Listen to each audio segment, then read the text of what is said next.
సంవత్సరాల తరబడి ఎన్ని మందులు వాడినా మీ మోకాల నొప్పులు తగ్గట్లేదా? ప్రాణ పెయిన్ క్లినిక్ లో అత్యాధునిక చికిత్స. నమస్తే రమ్మగారు. నమస్తే జయ. రమ్మగారు, సాధారణంగా వంట చేసేటప్పుడు వంటింట్లో ఆడవాళ్ళు చేసే చిన్న చిన్న మిస్టేక్స్ ఉంటాయండి. వాటిని సరి చేసుకుంటే చాలా మంచిది కదా. ఎలాంటివి చేస్తుంటామండి? తెలిసి తెలియక, కావాలని కాదు, అన్ఎక్స్పెక్టెడ్గా బై మిస్టేక్ జరిగిపోతూ ఉంటాయి కొన్ని.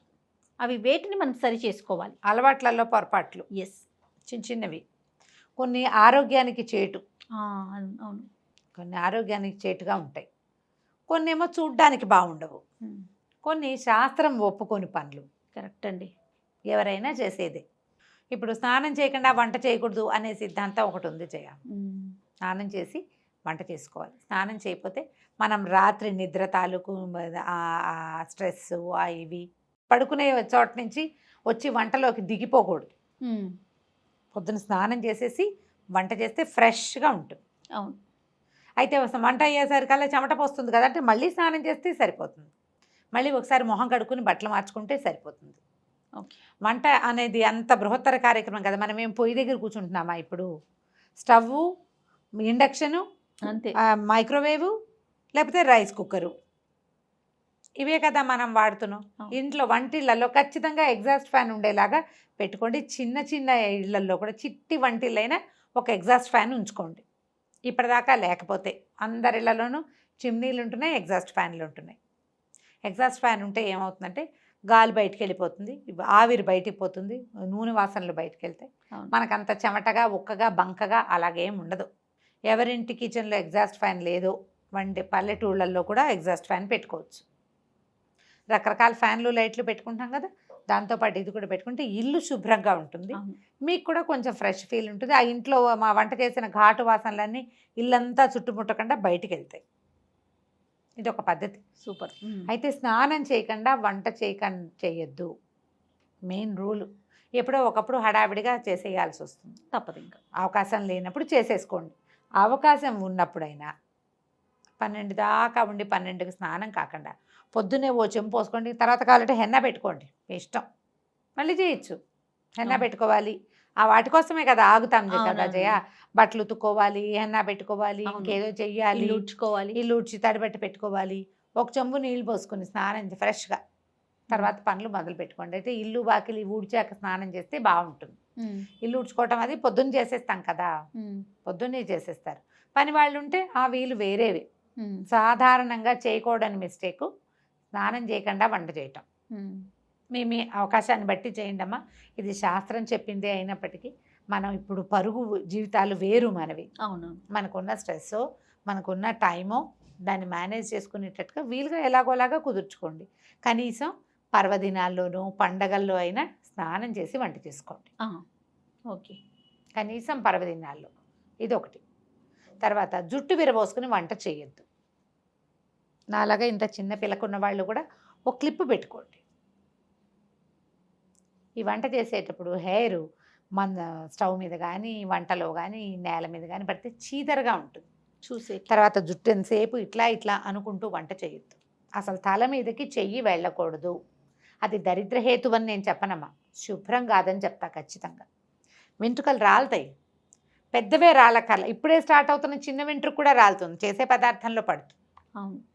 ఈ మిస్టేక్ చేయొద్దు. జుట్టు విరబోసుకొని ఉండద్దు.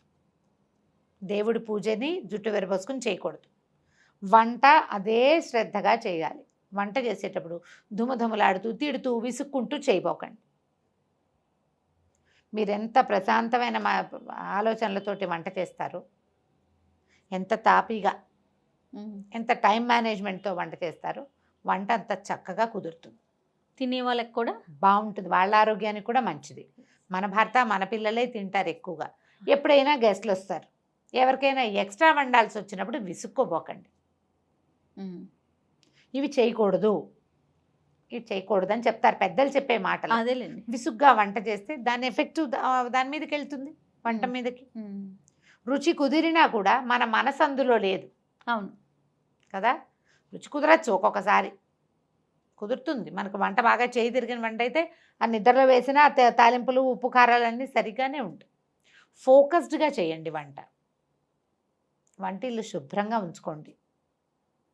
తరచుగా ఉన్న వస్తువులు పప్పు, చింతపండు, మిరపకాయలు, రవ్వలు, పిండ్లు ఉంటే వాటిలలో ఏమైనా పురుగు పట్టిందేమో అబ్జర్వ్ చేసుకోండి.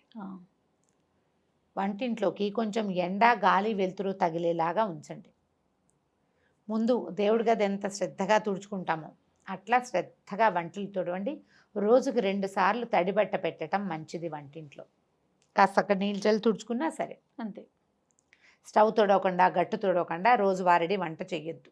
పొద్దునే కుదరలేదు 9 గంటలకైనా సరే, 9ంటికి కుదరలేదు మధ్యాహ్నం అయినా సరే, మధ్యాహ్నం కుదరలేదు రాత్రి అయినా సరే, ఖచ్చితంగా కిచెన్ గట్లు అవి తుడుచుకోండి. ఆ గట్టు తుడిచేటువంటి క్లాతుల్ని రెగ్యులర్గా మార్చేసేయండి. దాంట్లో చాలా జర్మ్స్ ఉంటాయి.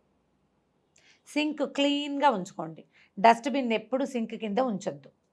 కిచెన్లో ఉంచుకోవద్దు, బయట ఉంచుకోండి, బాల్కనీలో ఉంచుకోండి. ఓ కవర్ పెట్టుకుని చెత్త అంతా అందులో వేయటం, ఇది పట్టుకెళ్ళి అందులో పడేసుకోవటం, అట్లా ప్లాన్ చేయండి. కానీ మురిగ్గా శుభ్రంగా లేని డస్ట్బిన్స్ని, వాటిని చీపురుని వంటింట్లో ఉంచకండి. చీపురు కూడా వంటింట్లో పెట్టద్దు, వంటింటికి బయట ఉండాలి అది. ఇవన్నీ మనకు ఆరోగ్యానికి ఆటే మంచిది కాదు. ఇంట్లో ఏమైనా బొద్దింకలు అవి ఉన్నాయా అబ్జర్వ్ చేసుకోండి. బొద్దింకలు ఉంటే వంటలో పడే అవకాశం ఉంది. మూతలు పెట్టకుండా ఏవి ఉంచద్దు. ఆయిల్ క్యాన్కి మూత, పాల మీద మూత, పెరుగుకి మూత, అన్నం, పప్పు, కూర, చారు అన్నిటికీ మూతలు, లేదా 2 గిన్నెలు ఒకదాని మీద ఒకటి పెట్టి పై గిన్నె మీద మూత. ప్యాకెట్లు అవి ఓపెన్ చేసి వదిలిపెట్టద్దు. ఇప్పుడు మనకి క్లిప్స్ వచ్చినాయి, అవును, ఈ క్లిప్ పెట్టేస్తే సరిపోతుంది. లేదా ఈ కవర్ని ఇట్లా ఫ్లాప్ చేసి మన వెనక్కి తిప్పేసేస్తే కనుక ఇంకా చక్కగా క్లోజ్డ్గా ఉంటుంది. దానివల్ల పిండి అవి పాడైపోకుండా ఉంటాయి. డబ్బాలు ఉంటే చక్కగా డబ్బాల్లో పోసి పెట్టుకోండి. ఎప్పటికప్పుడు కిచెన్ని మిగిలిన ఇల్లు కంటే కూడా వంటింటి శుభ్రతకి ఎక్కువ ప్రాధాన్యత ఇవ్వండి. మీరు వంట ఇల్లు ఎంత శుభ్రంగా ఉంచుకుంటే మీ జీవితం ఆరోగ్యవంతంగా ఉంటుంది. తర్వాత కిచెన్ సింకుల్లో రిపేర్లు ఉంటే, నీళ్లు కింద కారిపోతుంటే ఇమీడియట్గా ప్లంబర్ని పిలిచి ఆ పని చేయించేసుకోండి. జ్ఞాపకం పెట్టుకోండి, మనం వేస్ట్ చేసే బొట్టు నీళ్లు మన డబ్బు అట్లా వృధా అవుతుంది. కిచెన్లో ఎప్పుడు తడిగా చెమ్మగా ఉంటే ఫంగస్ ఫామ్ అవుతుంది. ఎప్పుడు శుభ్రంగా ఉంచుకోవాలి, డ్రైగా ఉండాలి కిచెన్. వంటిల్లు ఎప్పుడు డ్రైగానే ఉండాలి. శుభ్రంగా ఉంచుకోండి. దాన్ని శుభ్రంగా ఉంచితే ఇక మీరు ఏ తప్పులు చేయరు. ఇవే మనం చేసే పొరపాట్లు చేయాలి దైనందిన జీవితంలో. మనం ఈ పొరపాట్లే చేస్తాం. నూనె వేస్తామా, నూనె చేత్తో డబ్బాలు ముట్టుకుంటూ ఉంటాం. అందుకని ప్రతి నెల డబ్బాలన్నీ శుభ్రంగా తోమించుకుని పెట్టుకోవటం. ఓ పదార్థం అయిపోయింది, దాన్ని తోమి ఎండని వెళ్ళబెట్టుకుని శుభ్రంగా తుడుచుకుని మళ్ళీ ఫ్రెష్ వస్తువు పోసుకోండి. ఆ 1 కేజీన్నర 2 కిలోల కందిపప్పు అయిపోయాక అదే డబ్బాలో మళ్ళీ కందిపప్పు పోయొద్దు. ఏదైనా పురుగు పట్టే అవకాశం పాత కందిపప్పు వల్ల ఉంటుంది. అయిపోగానే డబ్బా కడుక్కోవాలి. మొత్తం అన్నీ ఒకేసారి అయిపోవు కదా, కొంచెం ముందు వెనకగా అవుతాయి. డబ్బా అయిపోతే శుభ్రంగా కడిగేసుకోవటము, దాంట్లో చేయటం. ఎప్పటి డబ్బా అప్పుడు. ప్లాస్టిక్ వాడకాన్ని తగ్గించండి కిచెన్లో. చేయగలమా? ట్రై చేయాలి రమ్మగారు. ట్రై చేయాలి. చాలా వరకు చేయొచ్చు. ఎందుకంటే ఇప్పుడు మనకి స్టీల్ డబ్బాలు వచ్చేస్తున్నాయి కదా, బాగా గ్లాస్ జార్స్ ఉన్నాయి. గ్లాస్ జార్స్ బాగా ఆ మధ్య దొరుకుతున్నాయి. ప్లాస్టిక్ ఒక ఫ్యాషన్ అయింది కదా రమ్మగారు. ఇప్పుడు అవేర్నెస్ వచ్చింది, వద్దు మళ్ళీ మనం పాత పద్ధతిని ఫాలో అవుతామనేసి. కావాలంటే స్టీల్ డబ్బాల మీద పేర్లు రాసుకో- పెట్టుకోవటమే అంతే. లేదా సైజుల వారీగా ఉంచుకుంటే ఈ సైజ్ దాంట్లో ఇది, ఈ సైజ్ దాంట్లో ఇది అని మనకు జ్ఞాపకం. ఎవరి వంటింట్లో వాళ్ళకి తెలిసిపోతుంది. డబ్బా చూస్తే కొత్త వాళ్ళకే అర్థం కాదు. అదే చింతపండు, ఉప్పు లాంటివి స్టీల్ వాట్లల్లో వేయకుండా గ్లాస్ వాట్లల్లో వేసి పెట్టుకోండి. గ్లాస్ జార్లో పెట్టుకోండి. పింగాణివి దొరుకుతాయి మనకు, చక్కగా దొరుకుతున్నాయి కదా. అట్లా ఏదైనా అంటే మనం ప్రధానంగా ఏంటంటే ఈ తప్పుల వల్లే మనకి అనారోగ్యం రావడానికి అవకాశం ఉంటుంది. అవును. మురికి, దుమ్ము, పాత వస్తువు ఉండిపోవటం, పాత ఉన్న దాంట్లోనే వేయటం, పురుగు పుట్టి పై వస్తువు పాడైపోవటం. ఎప్పటికప్పుడు కందిపప్పు, మినపప్పు, శనగపప్పు, పెసరపప్పు, పల్లీలు, ఎండుమిర్చి వీటిని చెక్ చేసుకోండి. ఎక్కువ తెచ్చామనుకో అడుగు వస్తువు పాడైపోవడానికి అవకాశం ఉంటుంది. ఎక్కువ అయితే కనుక నేనైతే ప్యాక్ చేసి ఫ్రిడ్జ్లో పెట్టినాను. ఎందుకు అబద్ధం చెప్పటం, ఫ్రిడ్జ్లోనే ఉన్నాయి. అవునా? మా రవ్వలు మెట్రో నుంచి తెచ్చాను అనుకో, ఒకవేళ అప్పుడు మరి రవ్వ బయట పెడితే పురుగు పడుతుంది. ఏం చేయడం, మొత్తం మా ఫ్రిడ్జ్ పెద్ద బీరువాలాగా ఉంటుంది, బీరువాలో దోసి పెట్టుకోవటం. ఏం చేస్తాం? తప్పట్లేదు రమ్మగారు, ఏ వస్తువైనా పాడైపోతుంది. తప్పట్లేదు. ఎండు మిరపకాయలకి వెల్లుల్లికి కూడా పురుగు పడుతుంది అంటే చూడండి మరి. పురుగు పడుతుంది. మీరు వస్తువులు ఏమైనా తడి బట్టలు అలాంటివి ఉంచబోకండి. తడి వస్తువులు ఉంచొద్దు. పాడైన వస్తువు ఇమీడియట్గా డిస్పోజ్ చేసేయండి. రేపు ఎప్పుడో బాగు చేద్దామని అనుకున్నామంటే ఆ పప్పులలో ఉన్న పురుగులు మిగిలిన వాటికి పట్టేస్తాయి. బయట పెట్టేయండి ఎండలో. బాల్కనీ అవకాశాలు ఉంటే బాగుంటుంది. మళ్ళీ కొత్తగా ఫ్లాట్లు కట్టుకునే వాళ్ళు, కొత్తగా ఇళ్ళు ఏర్పాటు చేసుకునే వాళ్ళు మంచి వెంటిలేషన్ చూసుకోండి కిచెన్కి. బాల్కనీలోకి కిచెన్కి డోర్ ఉంటేనే మంచిది, మనకి గాలి వెలుతురు వస్తాయి. అవును. ట్రై చేసి చూడండి. ఇప్పుడు ఇవన్నీ అందరికీ తెలిసినవే, నేను కొత్తగా చెప్పినవి ఏమీ లేవు. ఏమైనా 1-2 టిక్కులు పెట్టుకుంటే కనుక ఆ టిక్స్ని సరి చేసుకోండి. ఇవందరికీ తెలిసిన మాటలే, కొత్త మాటలే ఏం చెప్పట్లేదు.